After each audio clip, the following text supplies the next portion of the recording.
आज हम लोग सबसे शानदार तरीका से अवतल दर्पण में R बराबर 2F सिद्ध करना सीखेंगे।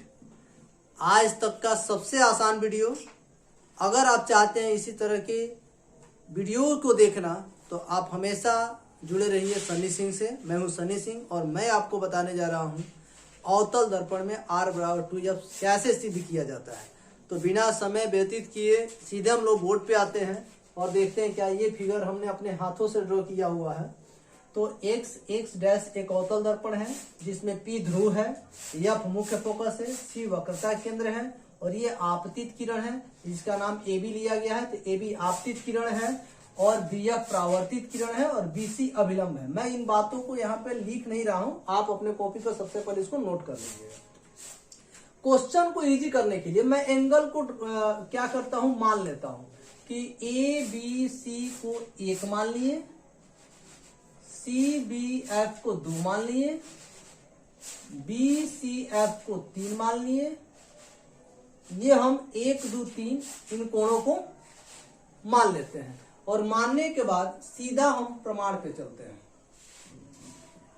मतलब कैसे प्रूव करना है, सबसे आसान विधि से कैसे प्रूव करना है। तो हम देखिए कैसे सिद्ध करते हैं इसको। प्रकाश के परावर्तन के नियम से, प्रकाश का परावर्तन का 2 नियम होता है जिसमें से एक नियम यह कहता है कि आपतन कोण परावर्तन कोण के बराबर होता है ना। आपतन कोण परावर्तन कोण के बराबर होता है। तो हम लोग इस नियम से कोण 1 बराबर कोण 2 लिखेंगे। कोण 1 बराबर कोण 2 किस नियम से आया है, तो ये आपतित किरण, ये परावर्तित किरण, ये अभिलंब हो गया।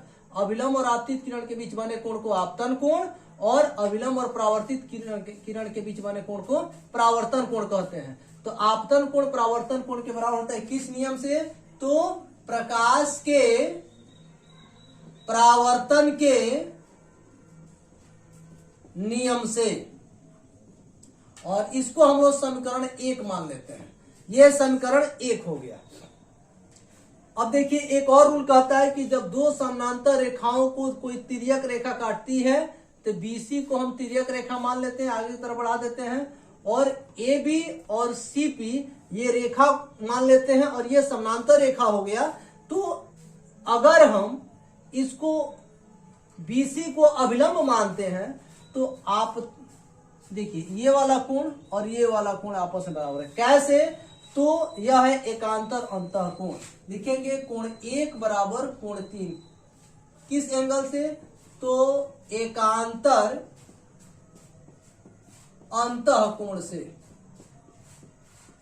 समीकरण नंबर 2, एकांतर अंतः कोण से ये आपस में बराबर। कैसे, तो थोड़ा इसको भी समझ लें। जब 2 समानांतर रेखा कोई तिर्यक रेखा काटती है तो उसके एकांतर अंतः कोण आपस में बराबर होते हैं। जैसे हमने 1 2 3 4 एकांतर अंतः कोण को ले लिए तो 1 बराबर होगा 3 के और 2 बराबर होगा 4 के। उसी तरह से 1 बराबर हो गया 3 के और देख रहे हैं ना, सेम हो गया, और 2 हो जाएगा 4 के। तो चलिए हम लोग सीधा लिखते हैं समीकरण 1 एवं 2 से।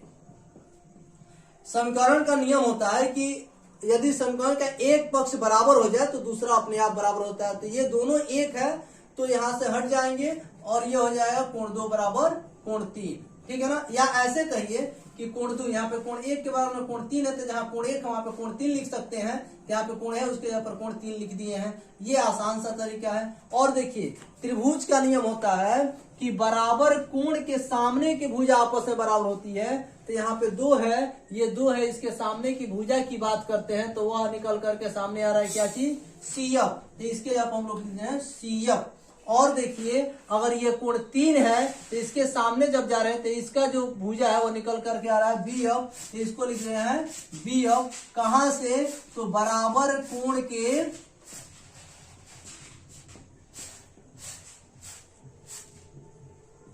सामने की भुजा है।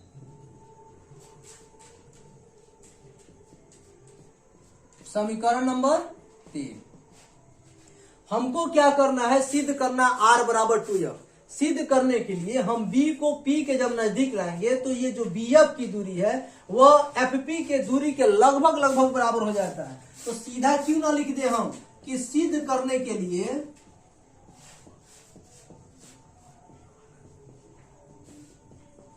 बी को पी के नजदीक लाया, तो जब बी को पी के नजदीक लाएंगे तो बी एफ बराबर एफ पी, समीकरण नंबर 4, समीकरण 3 एवं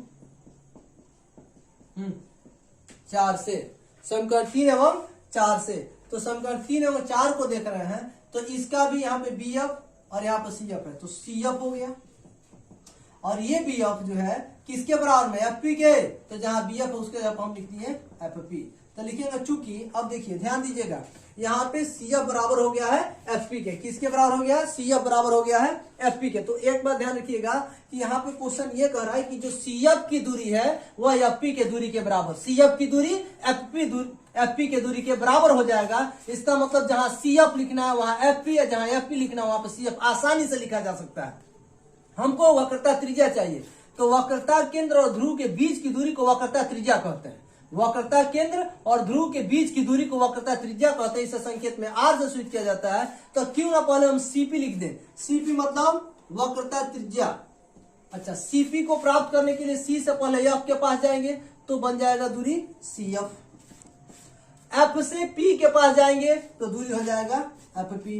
अब हम क्या देख रहे हैं कि Cp बराबर Cf के बराबर में क्या, Fp, तो जहां Cf है उसके जगह हम क्या लिख देंगे, Fp प्लस Fp।